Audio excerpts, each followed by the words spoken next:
નમસ્કાર મિત્રો. તો આજે આપણે હવે રિઝનિંગમાં ટોપિક લઈશું ઘડિયાળ. ઘડિયાળની અંદર મુખ્ય આપણે 3 રીતો ભણવાની છે. આ 3 રીતો શીખ્યા બાદ કોઈ પણ પ્રકારનો તમને ઘડિયાળનો દાખલો પૂછવામાં આવશે તો તમે સરળતાથી આનો જવાબ આપી શકશો. પહેલા સામાન્ય માહિતી લઈ લઈએ કે ઘડિયાળમાં આપણને ખબર છે કે કુલ 1 થી કરીને 12 આંકડા આપણને આપેલા હોય છે, જેના આધારે સૌથી પહેલી રીતમાં આપણે એ શીખવાનું છે કે મિનિટ કાંટો 1 મિનિટમાં કેટલા અંશનું પરિભ્રમણ કરે છે અને કલાક કાંટો 1 મિનિટમાં કેટલા અંશનું પરિભ્રમણ કરે છે. તો આપણે જોઈશું કે અહીંયા 12 વાગેલા છે, ત્યારબાદ અહીંયા 1, 2, 4, 5, 7, 8, 10 અને 11. આપણે સૌ જાણીએ છીએ કે આપણે જે જગ્યાએ ઊભા હોઈએ ત્યાંથી આખું પરિભ્રમણ કરીને પાછા અહીંયા આવશું એટલે ટોટલ 360 અંશનું પરિભ્રમણ થશે. તો આપણે હવે ચાલુ કરીએ કે ધારી લો કે ધારો કે મિનિટ કાંટો અહીંયા આગળ છે, 12 ઉપરથી ચાલુ કરી અને ફરીને પાછો અહીંયા 12 ઉપર આવશે એટલે ટોટલ 1 કલાક થશે. 1 કલાકની અંદર મિનિટ થશે 60 કે 1 કલાક બરાબર 60 મિનિટનો સમય થશે, બરોબર. તો 1 કલાક એટલે 60 મિનિટ. હવે 60 મિનિટની અંદર 60 મિનિટમાં મિનિટ કાંટા આખું પરિભ્રમણ કેટલું કર્યું છે? 360 અંશ. 60 મિનિટમાં મિનિટ કાંટો 360 અંશનું પરિભ્રમણ કરે છે. તો આપણે ફક્ત યાદ રાખવાનું છે 1 જ મિનિટ માટેનું.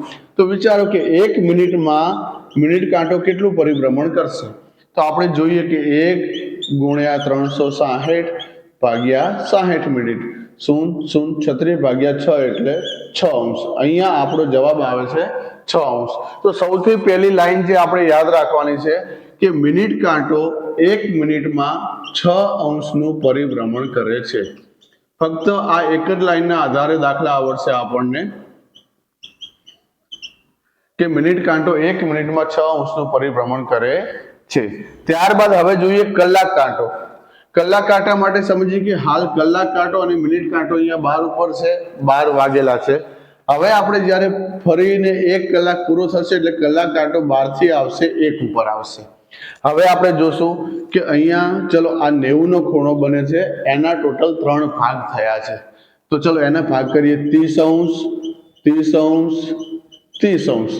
તો આપણે જોઈએ કે કલાક કાંટો છે એ 1 કલાક પૂરો થશે ત્યારે ટોટલ 30 અંશનું પરિભ્રમણ પૂરું કરે છે. તો કલાક કાંટા માટે શીખીએ કે કલાક કાંટો જે છે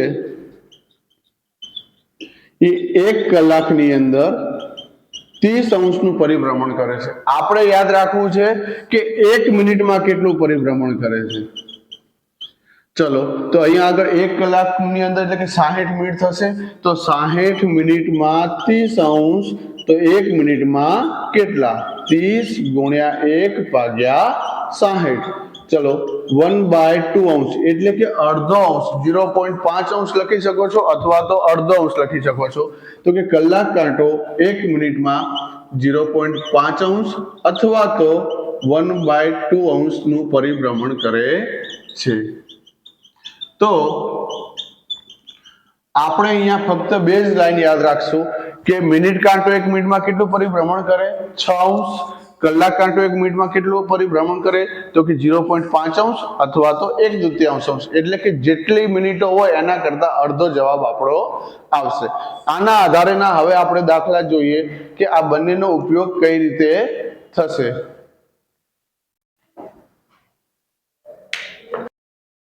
તો આપણે હવે જોઈએ કે આ બે વસ્તુ શીખ્યા પછી પરીક્ષામાં આપણને એવો પ્રશ્ન પૂછાય કે ઘડિયાળમાં બપોરે 1 વાગ્યાથી 2:30 વાગ્યા સુધીમાં કલાક કાંટો અને મિનિટ કાંટો કેટલા અંશનું પરિભ્રમણ કરે છે.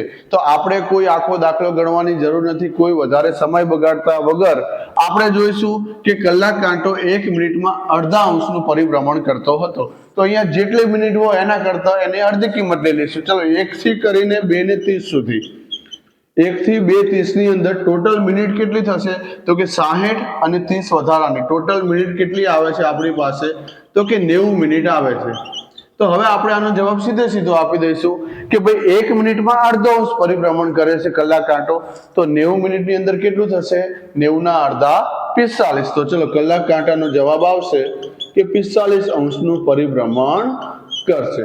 હવે આપણે જોઈએ કે મિનિટ કાંટા માટે, તો મિનિટ કાંટાનું આપણે જોયું કે મિનિટ કાંટો 1 મિનિટમાં 6 અંશનું પરિભ્રમણ કરે. તો આપણી પાસે મિનિટ કેટલી છે? 90 મિનિટ. તો સીધું 90 ગુણ્યા 6 બરાબર 540 અંશનું પરિભ્રમણ કરશે. ખબર પડી બધાને? ચલો તો હવે આપણે જોઈશું બીજી રીત ઘડિયાળની, કે જેમાં પ્રશ્ન આવશે ઘડિયાળમાં 4:40 સમય થયો હોય ત્યારે બે કાંટા વચ્ચે કેટલા અંશનો ખૂણો બનશે. હવે જો પરીક્ષાની અંદર આપણી પાસે ઘડિયાળ દોરવાનો કે ઘડિયાળમાં જોઈને આપણે ખૂણા ગણતરી કરી શકીએ એટલો ટાઈમ આપણી પાસે હોતો નથી, ત્યારે આનો જવાબ લાવવો હોય કે કોઈ પણ પ્રશ્ન પૂછાય અને બે કાંટા વચ્ચે કેટલા અંશનો ખૂણો બને, ત્યારે આપણે સીધું એક જ સૂત્ર વાપરશું કે 11m માઇનસ 60h ભાગ્યા 2. જ્યાં આપણે સૌ જાણીએ છીએ કે m એટલે મિનિટ લેવાની અને h એટલે કલાક લેવાના થશે. આપણને અહીંયા સમય આપ્યો છે 4 અને 40 નો, તો અહીંયા h થશે 4 અને મિનિટ થશે 40 થશે. તો ગણતરી કરીએ કે 11 મિનિટની જગ્યાએ 40 લખશું, માઇનસ 60 કલાકની જગ્યાએ 4 લખશું, ભાગ્યા 2. 11 ગુણ્યા 4 440, 6 ચોક 240 ભાગ્યા 2. 440 માઇનસ 240, 200 ભાગ્યા 2 બરાબર 100 અંશનો ખૂણો બનશે. જો કોઈ પણ પ્રશ્ન તમને પૂછાય ખૂણાવાળો, તો હંમેશા માટે આ એક જ સૂત્ર યાદ રાખી અને દરેક દાખલાનો જવાબ તમે આ સૂત્રની મદદથી લાવી શકશો. ચલો તો હવે આપણે જોઈશું ઘડિયાળની ત્રીજી અને મહત્વની રીત, કે જેમાં પરીક્ષામાં આપણને પૂછાશે કે અરીસામાં એના પ્રતિબિંબમાં શું સમય બતાવશે અને પાણીમાં એના પ્રતિબિંબમાં શું સમય બતાવશે. તો સૌથી પહેલા રકમ સમજીએ કે આ રકમ કયા પ્રકારે પૂછાય છે. તો કે જો ઘડિયાળમાં 8:30 નો સમય થયો હોય તો તેને અરીસામાં દેખતા કેટલો સમય બતાવશે. હવે એક વસ્તુ સમજો કે આપણે સામાન્ય રીતે જોઈએ છીએ કે ચલો આ પ્રકારે આપણે આકૃતિ દોરીએ કે અહીંયા આગળ 8 અને અહીંયા આગળ 30 નો સમય લઈએ, આને પછી અરીસામાં પ્રતિબિંબ સ્વરૂપે જોઈએ, પણ આપણને જોઈએ એવો ચોક્કસ જવાબ મળશે નહીં. કે એની એ જ વસ્તુ પાણી માટે કરશું તો પણ આપણને એનો ચોક્કસ જવાબ મળવાનો નથી.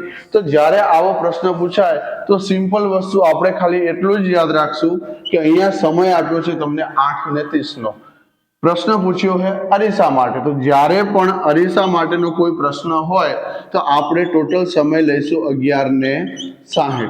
એમાંથી આપેલ સમયને બાદ કરી દઈશું, તો માઇનસ 8:30. ચલો 60 માંથી 30 જશે તો વધશે 30, 11 માંથી 8 જશે તો વધશે 3. તો આપણો આ જવાબ મળી ગયો કે જ્યારે ઘડિયાળમાં 8:30 નો સમય થયો હશે તો તેને અરીસામાં દેખતા 3:30 નો સમય બતાવશે, જે આપણને આકૃતિ પરથી ચોક્કસ મળવાનો નથી.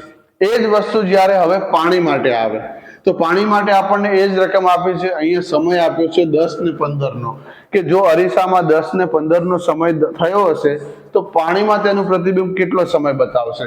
તો જે રીતે આપણે જોયું કે અહીંયા આગળ અરીસા માટે આપણે લઈશું 11:60, આ ખાલી સમય યાદ રાખવાનો રહેશે. એ જ પ્રકારે પાણી માટે લઈશું આપણે 18:30. કોઈ પણ સમય આપ્યો હોય એને આપણે 18:30 માંથી બાદ કરી દઈશું. તો અહીંયા આનો જવાબ લઈએ કે અરીસામાં સમય છે 10 અને 15, તો હવે પાણીમાં પ્રતિબિંબ કયો સમય બતાવશે, તો 18:30 માંથી 10 ને 15 આપણે બાદ કરી દઈશું. 30 માંથી 15 જશે તો 15, 18 માંથી 10 જશે તો 8. તો આપણો જવાબ આવશે 8:15. હવે આની અંદર એક જ વસ્તુ યાદ રાખશું કે જ્યારે આપણને આપેલો સમય 11 કરતા વધારે હોય, તમને આવો પ્રશ્ન પૂછી દીધો કે 12:15 થઈ હોય તો કયો સમય બતાવશે, તો આપણે શું કરવું પડશે કે 11:60 ના બદલે કેટલા લઈશું આપણે, 23 અને 60. કેટલા લઈશું, 23 અને 60.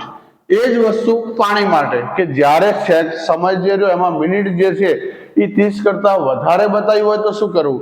તમને 10:15 ના બદલે એવું પૂછ્યું હોય કે 10:45 થયું હોય તો પાણીમાં કેટલો સમય બતાવશે? તો આવો પ્રશ્ન હોય કે 30 કરતા વધારે મિનિટો આપી હોય તો આપણે 17 ને 90 માંથી બાદબાકી કરશું. 17 90 માઇનસ 10 45. તો અહીંયા આપણો જવાબ આવશે 45. 17 માંથી 10 જાય તો 7. ઓકે મિત્રો, તો આટલું યાદ રાખવાનું રહેશે. અહીંયા આગળ આપણે અરીસા માટે 11 ને 60 માંથી બાદ કરશું અને પાણીનું પૂછાય તો 18 અને 30 માંથી બાદ કરશું. ઘડિયાળમાં આપણે ફક્ત આ 3 રીતો યાદ કરશું એટલે કોઈ પણ પ્રકારનો પ્રશ્ન આપણે સરળતાથી જવાબ આપી શકશું. તો વિદ્યાર્થી મિત્રો, આપે જે શીખ્યા એ પ્રમાણે ઘડિયાળમાં 5:40 વાગ્યા હોય તો અરીસામાં કેટલો સમય બતાવશે? આનો જવાબ તમે કોમેન્ટમાં લખી અને બતાવો કે તમે કઈ રીતે જવાબ લાવ્યો, શું તમારો જવાબ આવે છે.